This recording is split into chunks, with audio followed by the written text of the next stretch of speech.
I can't control him. So we're gone. So I need to gain control over this dog.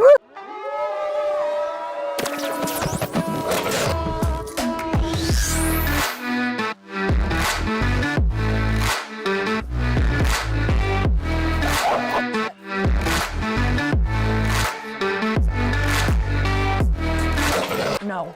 Hey, what's going on, guys? Today we have a reactive German Shepherd. Jay is a new dog in our board and train program. Today I'm going to walk you through the significant difference between a dog that is reactive on the leash entirely because of the leash and a dog that actually has behavioral problems or potentially is aggressive with other dogs on the leash. When a dog is reacting, they're frustrated and they're a little bit insecure. So they see another animal, they're out in public, they're attached to a piece of rope or a leash or whatever, and then they go to investigate that animal that they've been smelling for the last 20 minutes, and then they get pulled back. And then they immediately go into like this frenzy type of reaction. They go, rah, rah, rah, rah, and they start barking. Or sometimes it's even like right when they see another dog, there's no hesitation, it's just explosive barking. And the majority of that is just leash reactivity, so it's only gonna happen on the leash. And sometimes it's gonna happen in the car or in the house, but the point is there's restriction. There's something in between the dog and the other dog or the person or whatever. Let me show you what that looks like and how to develop the steps to be more in control and have a better relationship and get your dog more comfortable. It starts off with just introducing basic leash pressure to the dog. Jay, heel. Now I'm gonna go out, I'm gonna turn. Jay, heel. Good.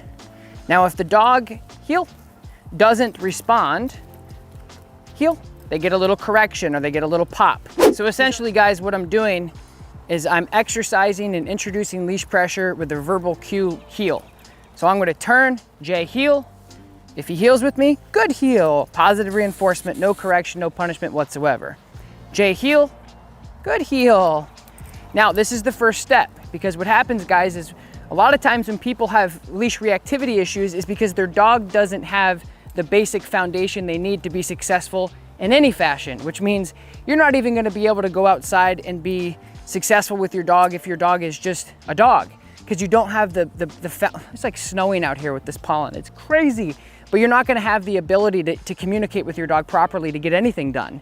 So that means when you're out and your heel isn't good, your brake isn't good, your obedience in general and your understanding of leash pressure, which means if your dog does something wrong and you don't have the availability to tell them and punish them when it happens, then what are you doing? You can't beat around the bush and just say like, this is gonna get better hopefully through time.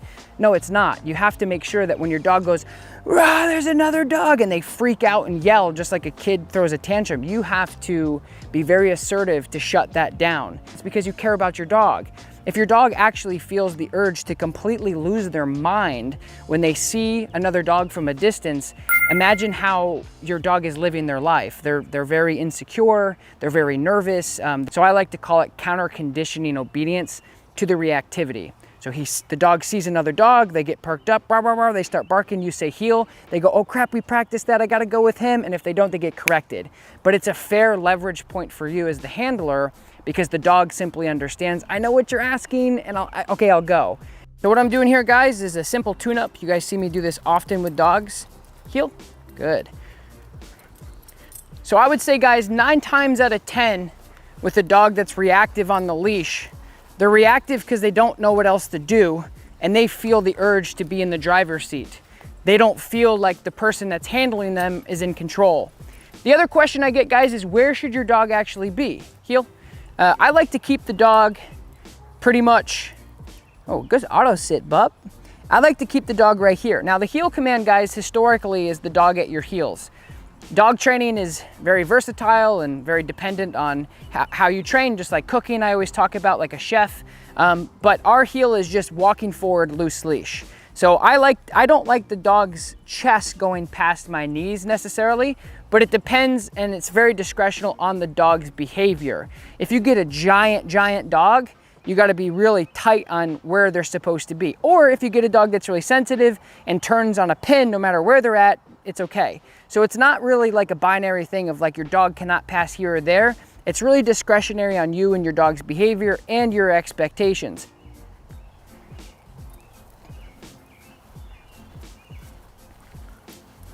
Jay, heel. So just pay attention to the leash pressure, guys. This is what you're watching. Good. Jay, heel. Good. So loose leash, that's a heel to me. It's a heel in probably a lot of dog training books.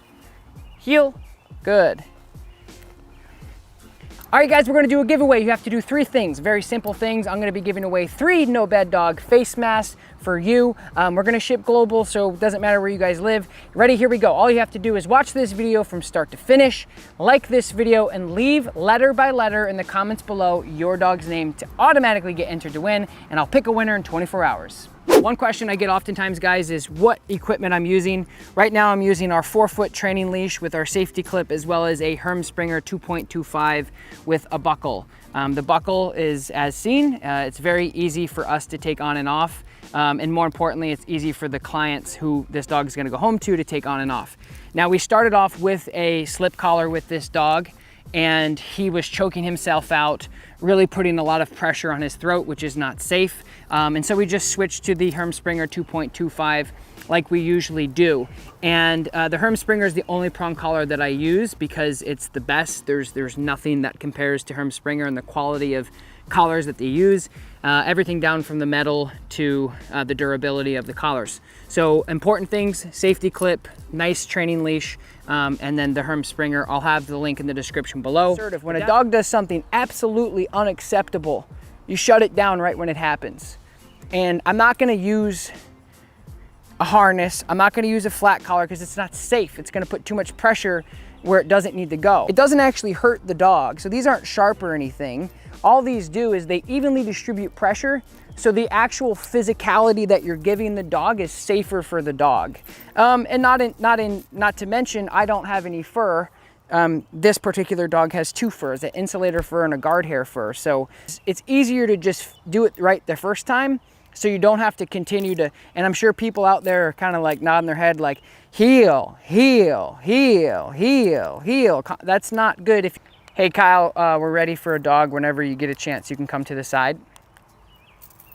Copy, I'm here right now. I'll put the prong back on and just not use it, and see how he reacts. Jay, heel. Okay. So if you guys are watching and noticing, watch how much pressure is put on this dog's neck.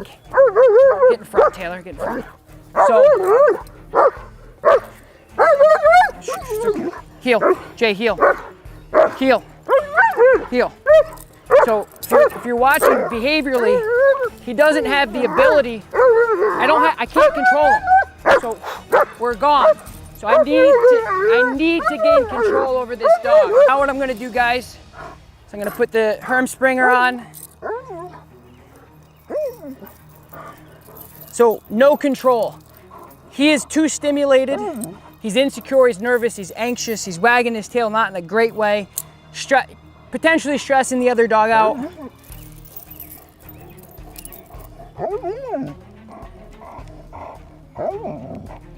So we're just gonna pop the Hermspringer on.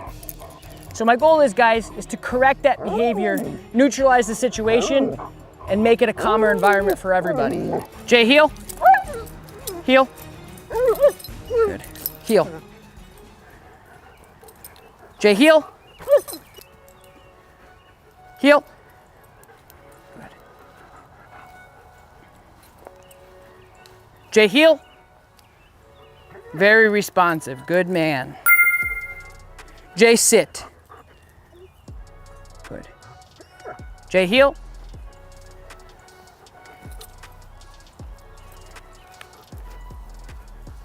Yes. That was a physical cue. Shake it off, buddy. Well done. Physical cue, guys. So I turned, he paid attention. There was not even a verbal cue that I needed to take him away from this dog. What happened? What was the difference? Why is this dog within 2 minutes calmer now? There's no fancy editing. There's no before and afters. There's no we're doing this in 3 days. Nope, this is real time working right now.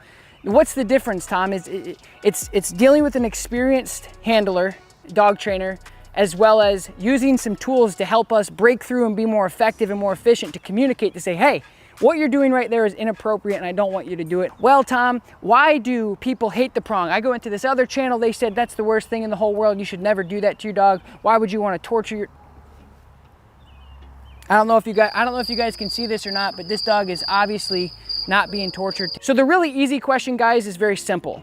It's, do you want to punish your dog for behaviors or do you not? I think that that's really the difference between using equipment to get a dog's attention and tell them what they're doing wrong when it happens versus avoiding it and spending 2 or 3 weeks dancing around with hot dogs trying to hopefully de-escalate and desensitize the situation. Good. Heel. Good man. Heel. Good job. So he's smelling her out. Good heel, buddy. Good heel. Good. Good job. Good. So that was good for you guys to see. Jay, come. Yes, good boy. Jay, sit. Good. So that was good. I want you guys to I want to be real. I mean, that's what we've always done in this channel is I'm showing you real deal stuff. This isn't, what do you do with an aggressive German Shepherd and they come out rolling their back? This is what you guys would consider aggressive as far as the consumer goes. So I'm giving you the real deal. What you saw there was interesting because he dove at the dog like really fast, but the vocalization stopped. So he's not as anxious as he was. He's still trying to get to her, but he's not so anxious and stressed about it. So that's what you're seeing is you can see in his demeanor now, if you watch him, his eyes, his breathing, he's still like, hey, there's another dog. What do we do? And I say, hey buddy, it doesn't matter. You just pay attention to me and I'll walk you through the process. And that's what we're developing. So we're gonna keep at it. So you guys are noticing I'm also not distracting myself or Jay with treats or anything like that. And all he needs is a, hey Jay, good job buddy, good heel. That's all dogs need. They just love when you're even in the room with them. They don't need treats. It gets in your way. I'm only gonna correct him if he does something I don't like. I don't think it's fair for me to necessarily tell him, hey, can't look at that dog who's squirming over there, that pretty girl. That's not fair. So I'm being very clear through operant conditioning of like, hey, that's okay, that's fine. Hey dude, look, because ultimately that's gonna make him more confident. He's like, man, that was the first time I walked around a dog that close without feeling this chemical imbalance of being crazy or a lunatic. So I'm gonna do this again. I want you to watch carefully how I'm presenting myself because this is big. Take a deep breath, put your shoulders straight, nice and loose on this leash. If he does anything like he goes, rawr, and I go, whoa, whoa, whoa, whoa, whoa, what do you, that's inappropriate behavior. That's not acceptable. And over time, he'll learn like, okay, that's good and that's bad. Just like kids, good, bad, operant conditioning. Here we go, heel. Good heel, Jay. Good heel, Jay, heel. Good heel. So there, I give him a little, heel. Good, heel, little tap. Good job. Good job. Jay, sit. So what we're gonna do next, guys, is get the snowblower out and get some of this pollen out of the way. No, I'm just kidding. We're gonna get another dog out. I'm gonna stay with the prong because it's giving me the control. If you guys have any questions, leave them in the comments below. As you guys know, I'll engage with you guys as much as I possibly can to answer your dog training questions. But I just wanted to show you this first dog. We're gonna grab another dog, which will be a little bit different demeanor. All right, guys, so here's our other dog, Kirby. Kyle, just stop right there for a second. Getting vocalization. So what I'm gonna do is I wanna break this down to as real as I possibly can for you guys when you're out for your walk. I wouldn't start this until you guys have your heel and your basic leash pressure down. Don't try to go out and work on advanced stuff in an advanced environment with very low or poor or not good obedience or relationship stuff. So Kyle, I'm gonna have you walk back to that bush, that tree, past the semi, and we're just gonna pass each other, okay? I hope he reacts right now because it's gonna give a real life opportunity for you guys to see me handle it. Heel. He starts to build, heel, correct him, remind him what he's supposed to be doing. Good, heel, good. Good heel. Yes, good boy.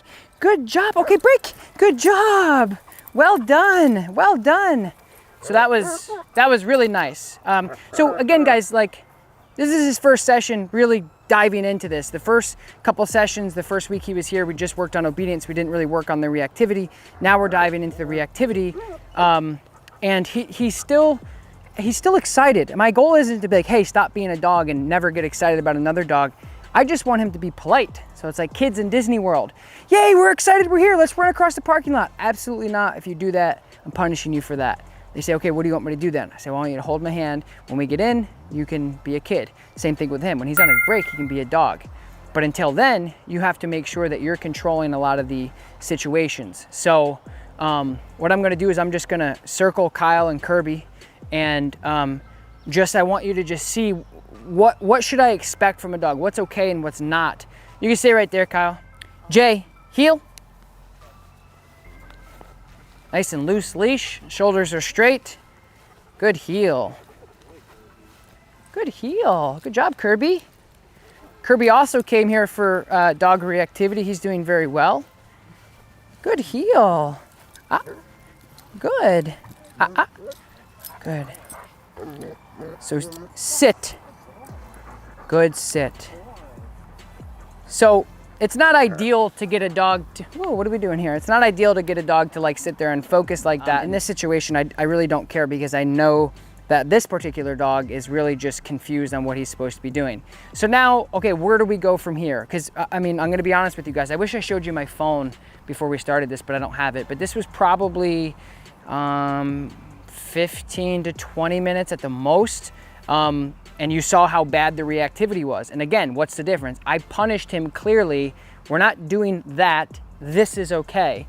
And that's what it was, guys. That's the difference. Again, I'll leave the link in the description below of this setup.